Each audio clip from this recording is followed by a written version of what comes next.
We're back on the Thicc podcast, and today we are going to be giving you our record predictions for the NFC North, the most competitive division in football. The division which had 3 teams win more than 11 games in 2024. The division which had the Vikings go 14-3, only to be upset by the Lions in Week 18 to have them go 15-2 and be the conference's 1 seed. A very impressive division to be sure. The question is, will a new team win it? Will the Packers once again reclaim their place atop the mountain? Will Ben Johnson be able to change things in Chicago? And how will JJ McCarthy fare in Minnesota? All those things will be answered today. But if you enjoy our content, please subscribe to our channel, like the video, share it around, and let's get into it. What an intro. Last 2 videos That was the second take, though. That was the second take. Starting things off with the last place finisher in 2024, the Chicago Bears. And the question with the Bears is twofold. 1, will Ben Johnson finally be able to make it work in Chicago? And 2, is Caleb Williams the guy? And that second question will remain unanswered, but the first one, at least in the short term, is no. I have very little faith in Ben Johnson to come in and immediately flip this organization, flip the culture, and get them above 500, let alone competing in this division. And part of that is on him. I think he is trying to do a little bit too much with Caleb Williams. There are some positive moments in preseason, but most stories we have seen coming out of the Bears prior to the season starting have been overwhelmingly negative regarding their offense. Their defense, I still don't think they have much depth on the defensive line. Their secondary's got some good players. Their linebacking room is very pedestrian despite it being paid a lot of money. And they're going to be playing a brutal schedule. It's the nature of playing in the NFC North. You are facing teams with winning records. And that is not going to lend itself to an overly positive record for the Bears. Particularly, I think they start off slow. I think they start off very slow. The Vikings Week 1 on Monday Night Football against Brian Flores and one of the best defenses in football is going to be a hard watch for Bears fans. I think they absolutely stone Williams behind his new offensive line. Lions Week 2 in Detroit, same thing. Cowboys Week 3, maybe you think they can steal that one away, but I have more faith in Dak Prescott to outperform Caleb Williams and the Cowboys offensive line to outperform a relatively hodgepodge Bears offensive line, which is not a time to develop. Defensively, those are very comparable teams. And it just goes on and on. They got to play the Commanders after an early bye week. They get stuck playing the Ravens. They have to play the Eagles. They got to play the Steelers, which is going to be a brutal game late in the year outside. And they got to play the 49ers, Packers, and Lions to close their season out. The Bears are not a worse team than they were in 2024, but I think they will have a worse record just because of how brutal the schedule is. People like to give the Giants a lot of passes for how few games they'll win due to their strength of schedule. I think the Bears are really going to suffer from that. I got them going 4-13. I've got them once again coming in last in the division. And while I do think the offense will be able to rectify itself and look competitive later in the year, I think they're going to dig themselves a hole early on with a slate of games they have to play. The only real reprieve they get is maybe you think the Raiders are going to be terrible and they beat them Week 4, and maybe you think the Saints are going to be terrible. Do I have the Saints on here? Yeah. Maybe you think the Saints are going to be terrible and they beat them Week 7, but other than that, it's just playoff team, Bengals, playoff team. It ain't easy. For the record, since we talked about what team I was a fan of when we were predicting the Giants, and you called me out being a Cowboys hater for their record, this is a Vikings fan saying the Bears are going to win 4 games. So that needs to be known by our audience. I can justify and argue why I think the Bears are going to be worse. I can talk about the strength of the schedule. I can talk about the offensive line not gelling. You said, Jerry Jones is bad for the vibes, and the Cowboys are going to win 7 games. Jerry Jones has a drastic effect on how many games. Well, we don't even get into the Cowboys when we're talking about the NFC North. I mean, I see a lot of the things that you're saying. I don't think the Bears are going to compete for the division title. I don't think they're going to wind up with a wild card spot. I just feel like you're dinging them for a few games just due to your hatred for the city of Chicago and the team that is the Chicago Bears. I love Chicago, man. What are you talking about? And I want Caleb Williams to be good. But with a lot of things we've seen in the preseason, with some reports we've heard about Caleb Williams and Ben Johnson, I think it is going to take time, even with the offensive talent that they do have, because the talent's all over the place, for this offense to gel and really come together. It is going to take time for Caleb Williams to recover from what was that offensive coordinator and coaching experience he had during his rookie year to get acclimated to the Ben Johnson system, which we've seen from reports, be difficult for him to pick up at least very quickly, and it's going to get time for all the receivers to get on the same page. This is not a team that's had 3 or 4 seasons together heading into the year, so I think we'll see them progress throughout the season. You would hope the offense gets better throughout the season, chemistry builds throughout the season, but I think there's just too much talent on this team to be as bad as 4 wins, but I think because of losing games early, they don't wind up with the record that Bears fans are expecting or Bears fans are hoping for them. So I have the Bears at 7-10. I think 4 is a little bit aggressively pessimistic, but I think we have some of the same sentiments. Here's the problem with your sentiment there. I agree it's going to be a struggle early, and I actually agree with you. I think the offense will start looking a lot better as time goes on, but I'll read them off again. Let's start from week 12 onward. They got to play the Steelers in a game late in the year outside. Mike Tomlin's defense is going to turn that game into hell. They got to play the Eagles. What will the the very Steelers' next offense be? It's going to be low scoring. That game's a coin flip. They got to play the Eagles the next week. That's going to be a loss. They got to play the Packers at Lambeau the next week. That's going to be a loss. They got to play the Browns the week after that. They will win that game, but then they got to go play the Packers again outside. They got to go play the 49ers, and they got to go play the Lions. Maybe there are 2 wins there if you think they pick off the 49ers somehow. They pick off the Steelers, pick off the Browns, but there's just not a ton of opportunity for this team to build momentum, to go on a little streak. Like, they have to win a lot of their games in the middle part of their schedule if they want to sniff that 7-win range you're talking about. But then again, the middle part of their schedule, they got to face teams like the Commanders, the Bengals, the Ravens, the Vikings. It's a brutal schedule. It's not the Bears are some terrible team. They're way better than any of the other teams that are predicted to be in the 4 or 5 win range. It's just their schedule is hell. I mean, I think they're going to beat the Vikings, but I know you probably have the Vikings sweeping them. When do they beat the Vikings? They'll beat one of the times. Make a prediction then. Which one? Do they beat them opening night? I don't think it really matters. It'll be one of them. I don't see the Vikings sweeping them. Do they beat them opening night, or do they beat them in week 11 after JJ has had 10 weeks in the KOC system? Which one do they beat them? Well, that's 10 weeks with Caleb in the Ben Johnson system. I agree. They'll both be better. Who is in the better situation then? Which team is the better defense? Which team is the better offensive line? Which team is the better skill players? It's the Vikings. You just don't want to answer that. The Vikings are clearly a more talented roster, and if JJ and Caleb are at all comparable by that point, yeah, it's not going to be close. Well, you don't know. I know your Vikings record is way better than mine, so you're going off of your view of the Vikings. I'm going off the view we saw last year and what they added in the offseason. Believe it or not, I think they've gotten better. A shocking thing to say, I know, for a team which has improved its interior offensive line. Should we just go to the Vikings now since we're already on? No, we're going to the Packers. We're doing this in order. Now we have a strict order. Now we have a strict order. We're building here, folks. So a lot of the sentiment I expressed with the Chicago Bears, I share with the Green Bay Packers. I don't think they've gotten all that much better in the offseason. Unlike the Bears, they've not added a ton of pieces. Aaron Banks feels like a lateral move talent-wise to what they had at left guard last year, and they're paying him $80 million over however many years. That's probably not the greatest thing in the world. Their skill players, they depend entirely on Matthew Golden coming in and immediately being a number 1 wide receiver. And this is not me being biased against Golden, but my evaluation of him was lower than guys like Tedder McMillan, Travis Hunter, Luther Burden coming out of college. I don't think he has the potential to be that guy immediately day one. I think he is yet another high-end wide receiver 3, mid-level wide receiver 2 for the Packers. Pair that with an aging running back, an injury-prone quarterback, and much like the Bears, a really brutal schedule. And I don't think the Packers are making it back to that 10-win threshold again this year. But I do think they're going to beat the Lions week 1. There are some areas I favor the Packers. I'll just go through their schedule right now. Beating the Lions week 1 at Lambeau Field. That's going to be nice. They're losing to the Commanders. I don't think that's a controversial take. They're beating the Browns. They're beating the Cowboys. They're feeling good. But there is that deadly, brutal week 5 bye. Then they got to go play the Bengals. And they're a better team than the Bengals, but the problem with the Packers is they currently have Bo Melton as their cornerback 3. They have the worst cornerback situation in the division by a wide margin, and their pass rush is not that special. So I think they're going to get aired out there. The Cardinals, week 7, historically the Cardinals are 3-0 against the Packers in their last 3 games with Kyler Murray healthy. I think they get them there. Oh yeah, this was the team I predicted tying with the Steelers. This is going to be an electric game, folks. Week 8 outside in Pittsburgh. I got a nice tie on the schedule.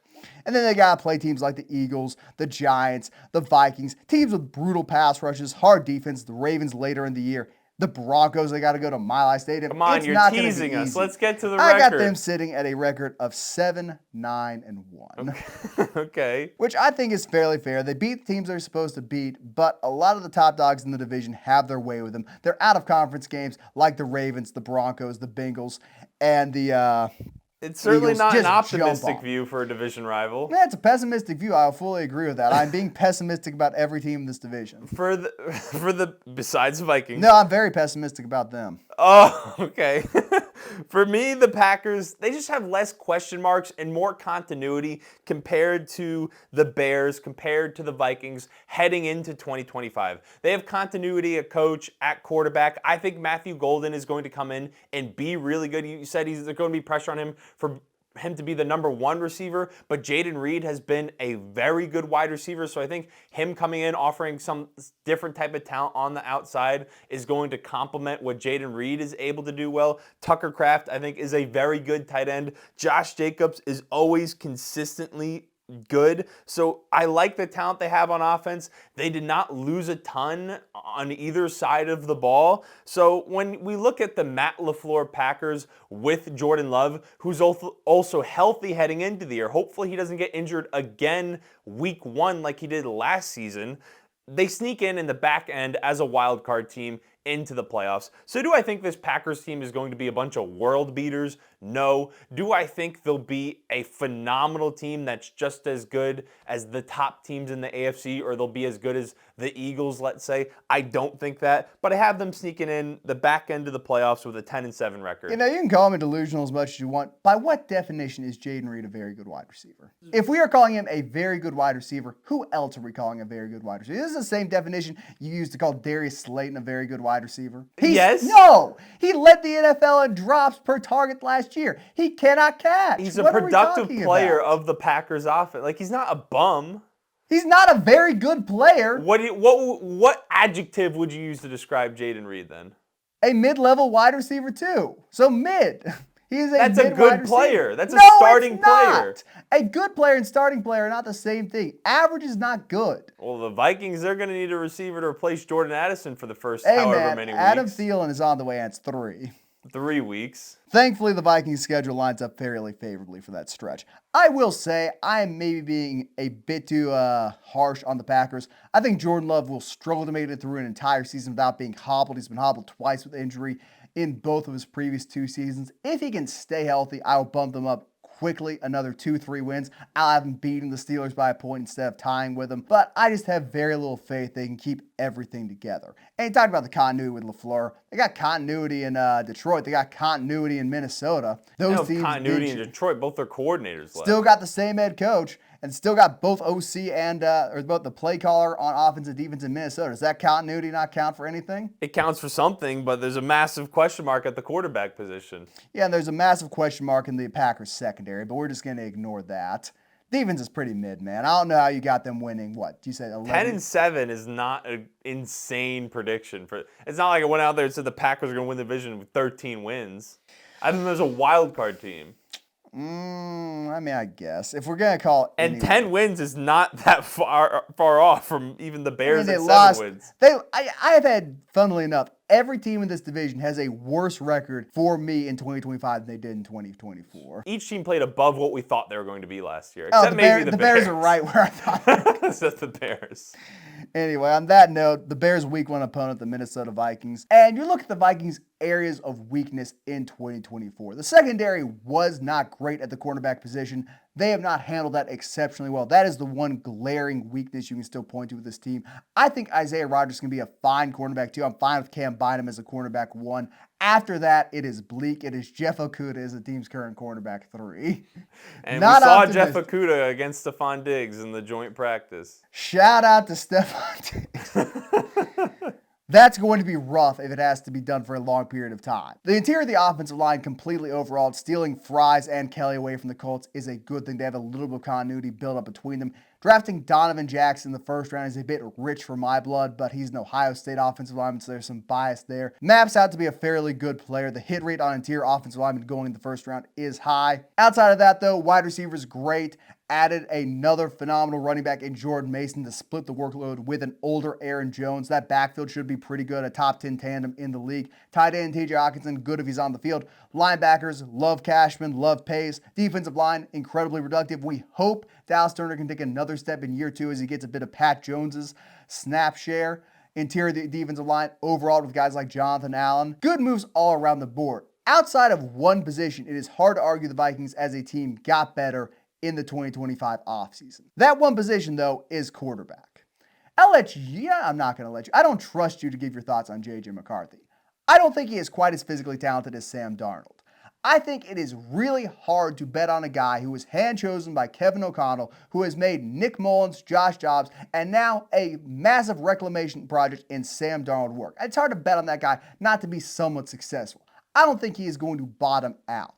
Maybe that's a talent around him. Maybe it's the coaching. I don't think he's going to be a bad player. It is hard for me to imagine a world where JJ McCarthy throws for 3,000 yards, 12 touchdowns, and 15 picks. That seems unlikely. A more realistic option is he throws around 3,500 yards, does some work on the ground, 20 touchdowns, 10 interceptions, and the supplemental running game, as well as some other factors, keep the Vikings offense on schedule. I think they'll be a worse team. I think they'll win 12 games, lose 2 more than they did in 2024, but things will look all right, particularly down the stretch as JJ gets used to in-game reps, in-game snaps of the offense, and starts rolling late in the year. Although I do have them losing a lot of games down the stretch as I sit here and look at their schedule. It does not help that they got to play the Eagles and the Ravens as well. I feel like I've knocked every single NFC North team for playing those two. The Vikings, I finally have winning one of those games. So I got them picking off the Eagles off a bye.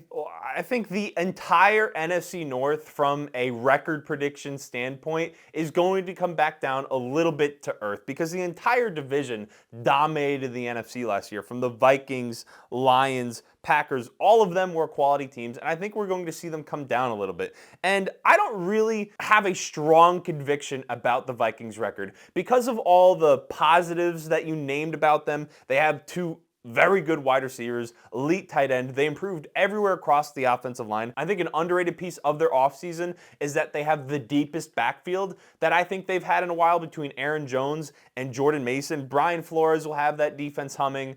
KOC, we know what he can do from a play caller perspective. And I feel a similar way about the Vikings season progression as I do the Bears. I think we will see JJ McCarthy struggle early and build as the season goes on. I'll admit the record prediction I have for them is also on the pessimistic side given the talent that they had, but I just don't know what we're going to see from him. Reports on him have been all over the place. They've either think he's going to be a top 10 quarterback in the NFL right away, or he doesn't even deserve to be a backup quarterback in the NFL. And from what we've seen has been a mixed bag from the little that we've seen from him on an NFL field. He's made some phenomenal throws, some not so great throws. So as an NFL player, we don't really know what he is yet. And I think it's going to be a growing process as the season progresses.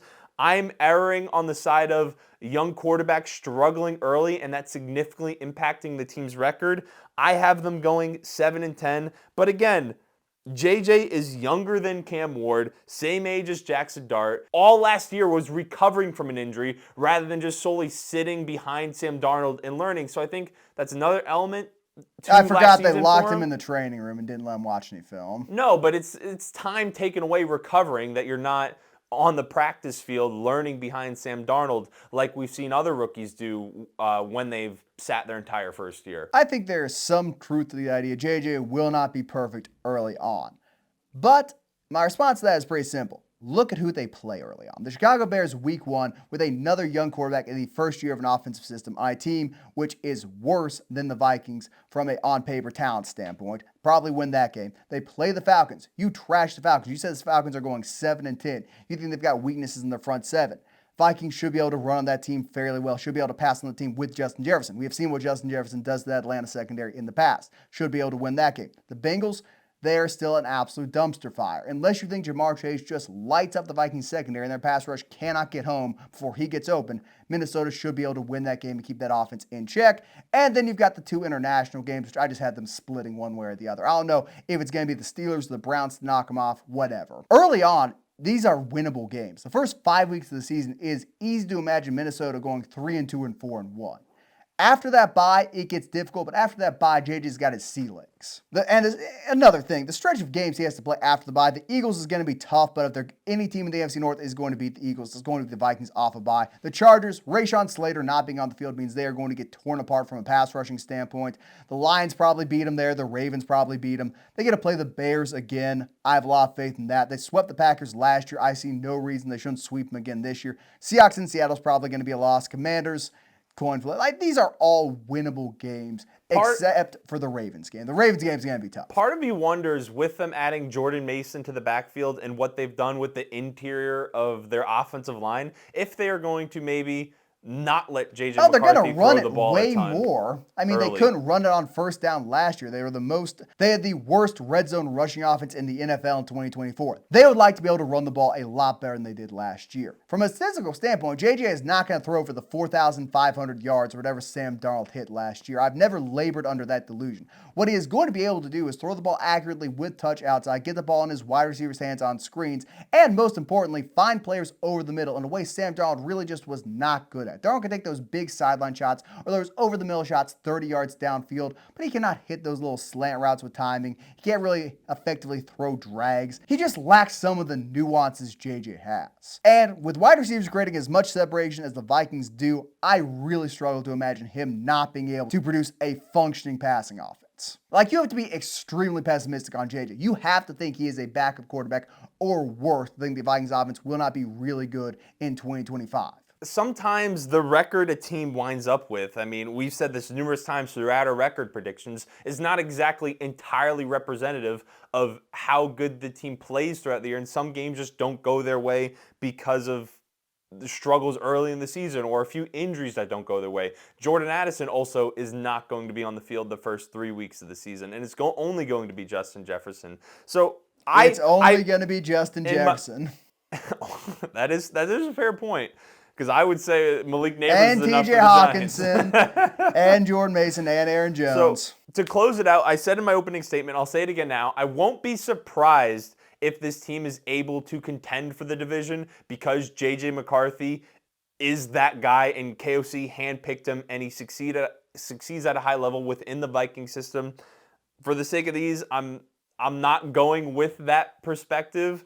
But I wouldn't be shocked. My jaw is not going to be on the floor if they win 12 games. Well, again, I gave you my pessimistic prediction of 12-5 if JJ is not immediately dynamite. What's the optimistic prediction? The optimistic prediction is he is Tom Brady. He takes win 16 games? No, they're going to win. The optimistic's 14 again. I don't see them winning more games than last year. But the optimistic angle is them winning as many games as they did in 2024. The realistic angle is like that 10 to 12 range. The pessimistic angle is JJ sucks, they win. Even if JJ sucks, I don't think this team is capable of bottoming out talent-wise unless Jefferson gets hurt. What is a bottom-out record for? What's their floor? 0-17. Okay. I mean, what are we doing here? I hate those questions. What's this team's floor? They lose every game. They're playing against 31 other professional teams. Anyway, speaking of professional Our favorite teams, fan base. We love the Detroit Lions so much. The Detroit Lions lost a lot in the brain drain department this offseason. Aaron Glenn, gone. Ben Johnson, gone to a division rival. Jared Goff, severely concussed in his game against the Commanders. Will he be able to bounce back from that with 8 months off? Probably. But it raises the question, what do these units look like with a brand new offensive coordinator, with a brand new defensive coordinator? How far, if at all, will they fall? How big of a deal will it be to get their defense back 100% healthy? I think it'll be fairly important to have guys like Hutch on the field, their secondary a little bit more restored, but I don't think it's going to make that big of a difference. The Lions defense was very good in 2024, in large part due to fantastic play calling from Aaron Glenn. His successor will not be able to replicate that. They're going to be about the same level defensively as they were last season. Offensively, they're going to be way worse. There's no two ways about it. Their interior offensive line was ripped apart with Zeitler going to the Titans and Ragnow retiring. They're not going to be able to run the ball up the middle as well. Up his middle. They're not going to be able to run the ball up the middle as well unless you think the Georgia players they brought in will immediately be all pro-level players, which if you do, you're completely delusional. David Montgomery will see his role shrink. They're going to try and run outside the tackles, but now their tackles are dealing with issues. Taylor Deckard, injured all throughout camp.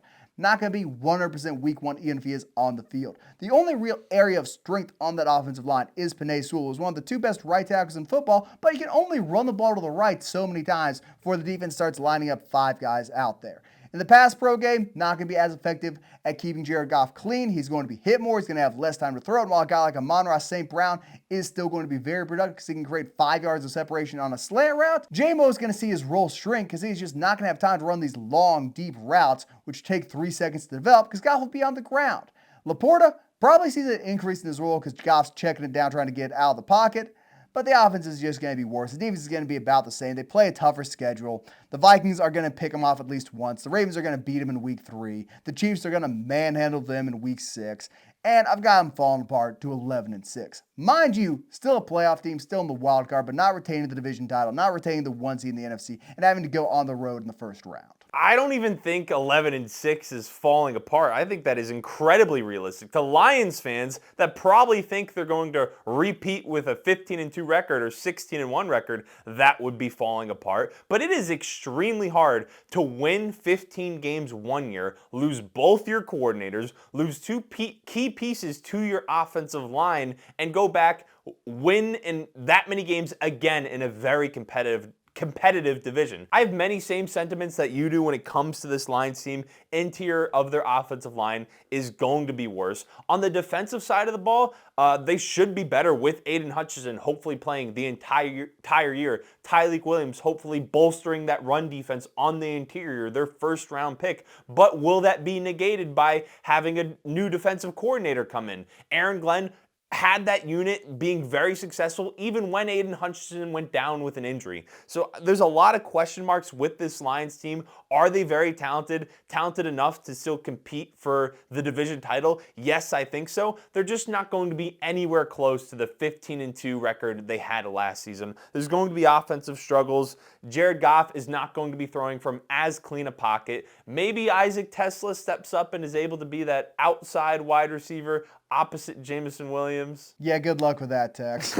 I mean, what does that even look like? You're going to have, I don't think they're going to get 3 wide receivers on the field all that much. And if they really do, having Tesla be the 3rd guy, good luck with that.